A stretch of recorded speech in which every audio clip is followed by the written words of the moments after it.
Assalamu alaikum. My name is Isbah from Pakistan. Why don't you give public lectures as you used to give before? The question asked by Isbah is that why don't I give public lectures as I used to give before? The answers can be divided into 2 or 3 parts. Number one, I remember when I started doing dawah in the early 90s. I got inspired by Sheikh Didat in 1987. I was doing mainly one-to-one dawah. Then in the early 90s, I started giving public talks. And then I started traveling. The first talk I think I gave was in South Africa in 1994. My first talk outside India. And then I remember I used to give a lot of talks. I remember when I went to Kuwait in 1998. In one day, I gave 8 talks. One is immediately after Fajr early in the morning, and last talk was 2 o'clock in the night. 8 talks, 8 public talks in a day. I remember when I used to travel towards the end of the 90s and the early parts of 2000, I used to spend maybe a few days and I used to give tens of lectures. On average, few lectures a day, maybe more than 1 lecture a day, 2-3 lectures a day on average. So I spend there about 5 days and about maybe 10-15 lectures. We spend a week and we give maybe 20 lectures. Later on, with the help of Allah subhanahu wa ta'ala, as time went on growing, alhamdulillah, Allah gave more power in my speech. Allah put love and mercy into the heart of the people. Previously, when I used to give lectures, my audience, I remember, Sheikh Ahmad Didat, the person who inspired me, may Allah grant Jannah, Rahimullah, he had told me, when you come to Saudi Arabia, expect few people. Don't expect the way you get in India, thousands of people. And the first talk I gave in Saudi Arabia, it was in 1996, if I'm not mistaken. My first talk in Jeddah, I was expecting maybe 10-15 people, and mashallah, more than 1,000 people came. So Allah is blessed that initially when it started only the numbers were in thousands. Okay, Western countries were initially few hundred, then into thousands. But as Allah subhanahu wa ta'ala kept on putting love of me into the hearts of the Muslims and even many of the non-Muslims, then the strategy changed, and maybe in the year 2010 onward, etc., I preferred giving few lectures with larger audiences.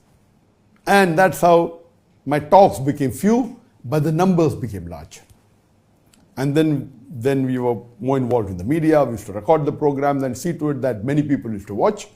So that's how most of the talks abroad, used to have large gathering. Maybe if you see from the year 2010 to 2016, we have to travel a lot. The audiences abroad were 5,000, 10,000, 20,000, 50,000, large gatherings. In India, it was 100,000, 200,000, 500,000, 1 million. So few lectures, larger audience. If you count the number of people in public talks, every year increased. Means if I went to a city and spent 5 days and gave maybe 15 talks, or spent 2 weeks and give 20 talks. Now I go to a country, I give talks only on the weekends. But the number of people coming for the talks, for those 2 talks, are much more than 10 talks put together. That's number one. But that's not the only thing. We also record this on the media, and when it goes on the social media people watch to a larger number on social media and on the satellite channel. So when we started the satellite channel in 2006, our main focus was see to it that programs on the satellite channels are good. So my talks became less, but the reach became more. Now the satellite in 2016, Peace TV English alone had 100 million viewers. Then Urdu, mashallah, had 80 million viewers. Bangla had 50 million viewers.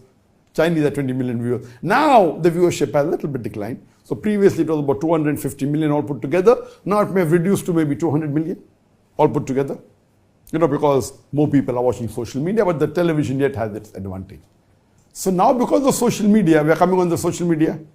The Facebook is there. Now my Facebook has 23.9 million, mashallah, subscribers. The YouTube has 3.89 million subscribers, and the Instagram, so on and so forth. So in terms of lectures, I do agree. With the public lectures, I do agree. It has reduced.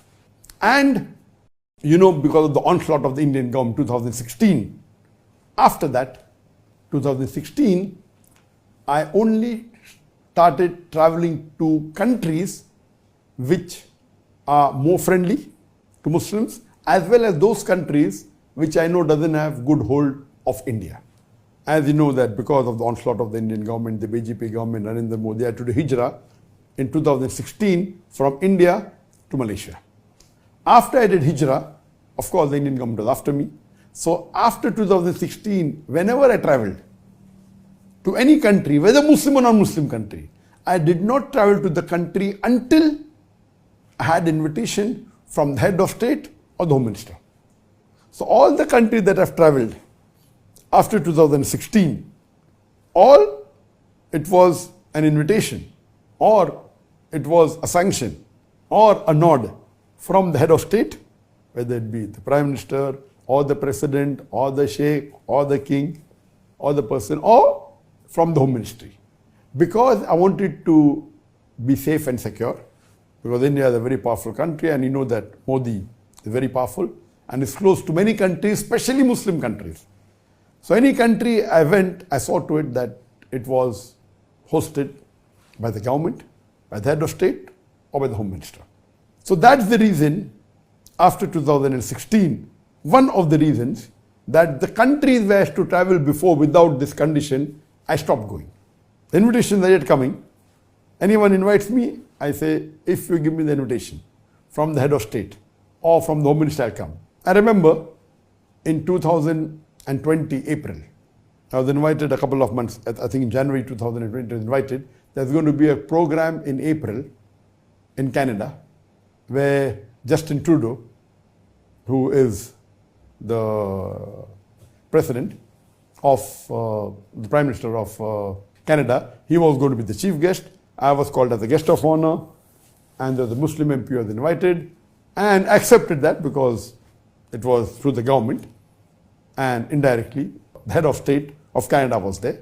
But unfortunately because of COVID, the program was cancelled. So one thing that in between, okay, in 2016 I traveled to many countries, 17 I traveled, but during the span when I came and I migrated to Malaysia, I was here for 1 year rest and then I started traveling again, but then COVID came. So in 2020 and 21, I did not travel because of COVID. But one thing good that happened is I started this session Ask Dr. Zakir. In 2020, I remember in Ramadan, it was in April, the lockdown came in March, and I said, okay, now I cannot travel, all the programs have been cancelled, there was no talk, not in Malaysia, not outside, what to do? And I like giving talks. So we started this Ask Dr. Zakir, and that time when we started in Ramzan, in April 2020, I used to give twice a week.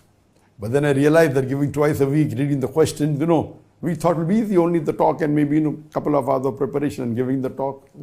We realized that average in a week, 20,000 questions started coming.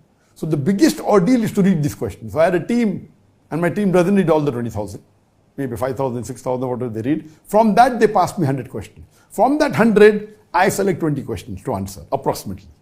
So then, after Ramadan, because of all my other activities, the satellite, etc., I reduced it to once a week. And when the COVID ended, maybe in 2021, 2022, when my son Farik came to Malaysia, or he was in Saudi, that time we used to join. I used to handle 1.5 hour, my son half an hour. But when he came to Malaysia, then I handled Ask Dr. Zakir on the first and the third Saturday, and my son handles Ask Sheikh Farik on the second and the fourth Saturday. So many. But because we reduced, I changed from 1.5 hour to 2 hours. So the length has remained approximately same. Previously was, in Ramadan it was 1 hour, twice a week, then became 1.5 hour once a week. Now it becomes 2 hours to 2 hours 15 minutes twice a month. So it comes to approximately 1 hour a week for me, but Farik additional takes 1 hour every fortnight, so 2 hours a month. But naturally the audience on the social media live, on the Facebook, on the YouTube, on the Instagram, on the Peace TV, the thing is large. But coming back to your question, yes, public talks has reduced. Now one thing is there, I prefer public talks because in public talks I enjoy, and I'm giving a talk standing, I can see the audience live. It's different than talking in front of a camera. Both are different. But one good thing that happened in the Ask Dr. ZAKIR NAIK'S sessions, we are in the 12th season. The first Ramadan season had about 9 sessions.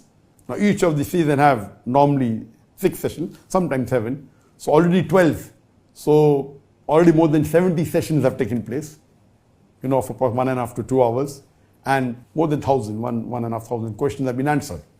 The difference in this and the public lecture is, the public lecture is good, of course, inspiring, a lot of cameras, audiences there, 5,000, 10,000, 20,000, 50,000. And even in this time, in Malaysia, before the COVID, I had given the talk just before the COVID in 2019, and I gave a talk in Malaysia, in Kelantan, there were more than 100,000 people. In 2017, when I gave in Indonesia, there were 110,000 people in Jakarta. So the audiences, of course, those talks with the number of cameras, 12, it's much better. In terms of impact, it is 10 to 20 times better. But as far as the talks are concerned, excellent. As far as the questions are concerned, there were many questions which were repetitive. And we cannot say this question has been asked 1 year back, I cannot answer. I cannot say this question was, yes, if it's asked same day, I can refuse answering. Or if it was asked yesterday in another talk in the same city, I can say it was answered yesterday. But I cannot say it was answered 1 month back in Nigeria or 1 month back in Qatar. I have to answer. So there were questions which were repetitive. So if you remove the duplicate, suppose every public talk, I may handle about 10 to 20 questions, out of which more than 50% are repetition. Or some questions which ask twice, some 3 times, some 10 times. So the net impact, you could say unique question, you could say 25% only. Absolutely unique. In this program, ask Dr. Zakir, the repetitions are very few. Maybe less than 10%. So when we get this 20,000 question, my staff has been trained that if the questions normally which I've already answered in public lectures, avoid them. If it is already answered in this, avoid them. Sometimes there are repetition if it has a different angle. So there are questions which are repeated. Therefore, I say 10% less than that. It may have a different angle, so half the answer may be same, half may be new. So the questions are unique. So in these 3 years, 20, 21, 22, this 3 or 4 years, the question on my Ask Dr. Zakir is more information than all my questions in about 15 years of my public lecture. Yes, I purposely do not repeat what I've already given. So most of the comparative questions that I've answered in the public, I'm not answering here. Most of the common questions, it's being asked, but I'm not selecting it. So the difference in this is that which is more beneficial for the Ummah. So I feel that this question answer session, of course the impact of the audience is far better. I personally love it more. I like the audience, I get the live feel. But the benefit for the Ummah is that this question answer session has its own impact. The talk has its own impact. But the second part of the talk with the question answer session, this is better. So I feel both are required. That's the reason I have given my editors more weightage for editing the question answer session, the Ask Dr. Zakir. So both has, of course, the impact of a public lecture with the audience, with the jimmy jib. This is only with 3 cameras. That is the 10, 15, 20 cameras. And now, coming to your question again, that there was a gap for about 2 years, and when it restarted, I remember the first talk I gave was in 2022 in Malaysia, in Perlis. It was the first public lecture allowed in Malaysia after the restrictions of COVID, and there the authorities put a restriction not more than 1,000 people. So 1,000 people came. It was Dr. Zakir history, Dr. Zakir Naik'S story, from Bombay to Hijrah to Malaysia, and it was a 2.5 hours lecture. Now the situation is that when I started sending the request, I will only accept invitation if it's from head of state. In this year, 2024, I got invitation from about 14 countries. Normally for public lectures in 2016, 2015, I normally accept invitations, pure public lectures, about 3 or 4 countries, and in the Gulf country. Gulf country was common. Going to Dubai, going to Saudi, going to Qatar was common. So besides these 3 countries where I have to go repetitive every year, Additional maybe 3 countries. Now in this year, I received invitation from 12 to 14 countries fulfilling this criteria. So I decided, okay, I will go to at least 8 countries this year. So because of that, mashallah, we recently, just a couple of months back, we purchased the best of cameras. You know, when we used to travel before to any country abroad, we used to travel with a crew of about 50 to 55 people crew with me and my family. About 60 people used to travel. So when we went to Gambia, we went to Nigeria that time, you know, so crew used to go along. So at that time we used to travel with 14 cameras. This time we purchased again the best cameras that's available in the world. Just a couple of months back, we purchased the Sony Venice 2, which is 8.6K, and we purchased the Angina lens, which is the best lens in the world.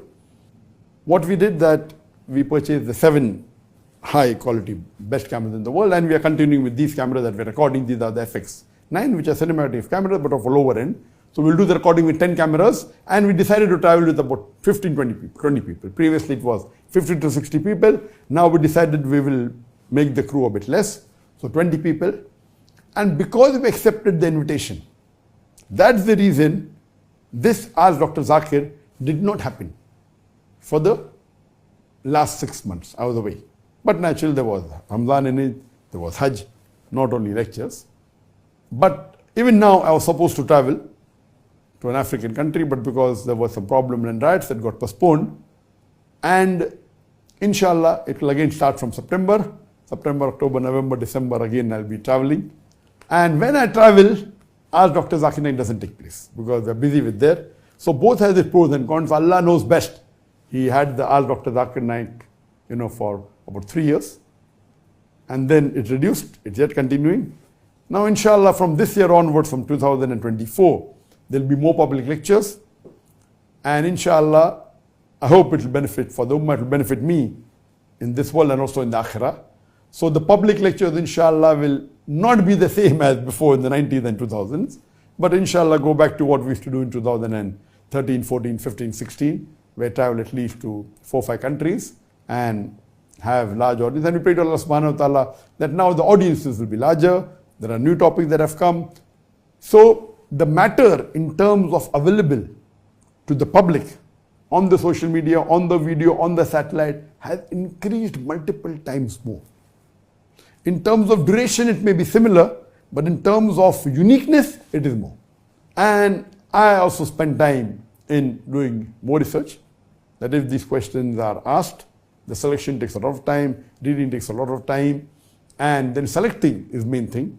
And then we are more selecting those questions which are suppose asked by atheists against Islam, asked by those people who, while posing to Muslims, they can get deviated. So it has its own benefit.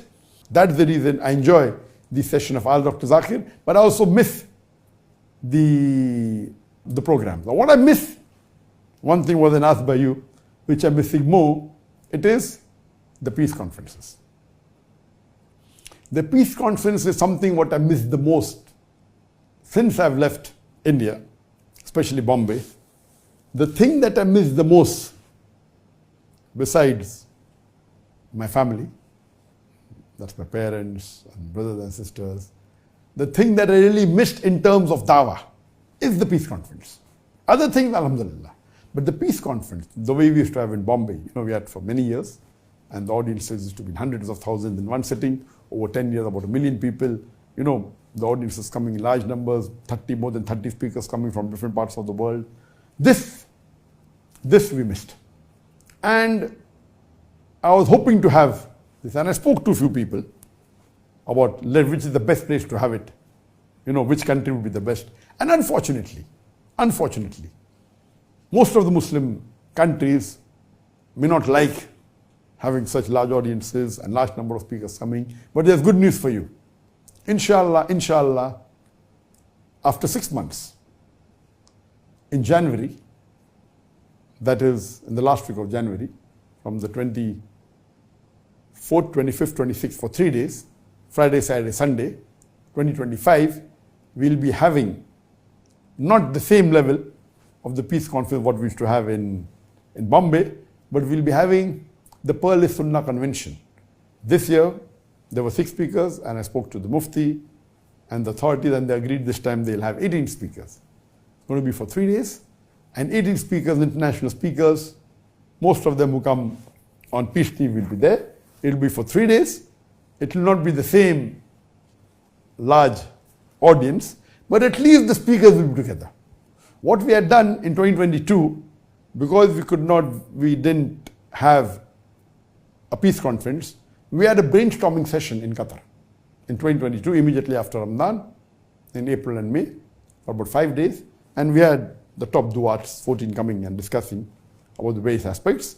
And this time we'll be having the Pearl Sunnah Convention after 6 months in January 2025. And inshallah, it may not have that large audience, but we expect at least 10,000 people to attend this convention. So the peace conferences that are there were large number of audiences that used to have, unlike any other conferences, it will be largest in the world.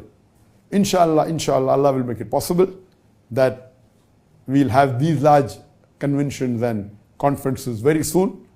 Inshallah, in the coming years, we'll have bigger conferences with large number of duats.